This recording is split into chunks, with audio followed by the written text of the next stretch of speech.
Good morning all, সবাই কেমন আছো? আশা করি তোমরা সবাই খুব ভালো আছো। আমিও খুব ভালো আছি। তো সকাল সকাল ঘুম থেকে উঠে গেছি। ঘুম থেকে উঠে বিছানার মধ্যে একটু নিজের মতো নিজে টাইম কাটাচ্ছি। আসলে ঘুম থেকে উঠে সাথে সাথে আমি উঠতে পারি না। তো উঠে ফ্রেশ হয়ে এখন চিয়া সিডস খাচ্ছি। একটু চিয়া সিডস খাই আর ওই হনুমান চালিসা ফোনে চালিয়ে দিই, ওটাই শুনি। তারপরে ব্রেকফাস্ট বানাতে চলে আসলাম। ব্রেকফাস্ট বানাচ্ছি, হাজব্যান্ড চলে আসবে তাড়াতাড়ি করে। আমি আর আমার ওই হেল্প করে দেয় একজন আছে, ও থাকে সবসময় আমার সাথে। তো ও আমাকে একটু আগিয়ে দিচ্ছে, আমি করে নিলাম ব্রেকফাস্টটা। তো ব্রেকফাস্ট বানাচ্ছি, কালকে রাতেই বানিয়ে রেখেছিলাম। ইয়াম্মি টেস্টি, বলো তো এটা কি? একদম ঠিক ধরেছ, এটা হচ্ছে পায়েস। খুব টেস্টি হয়েছিল খেতে।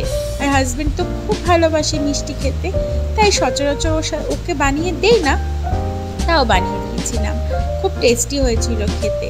সাথে বানিয়েছিলাম আলুর তরকারি, সাদা আলুর তরকারি, কিন্তু অল্প একটু হলুদ দিতে হয়। সাদা সাদা হলে হাজব্যান্ড একদম পছন্দ করে না খেতে, খুব রাগারাগি করে।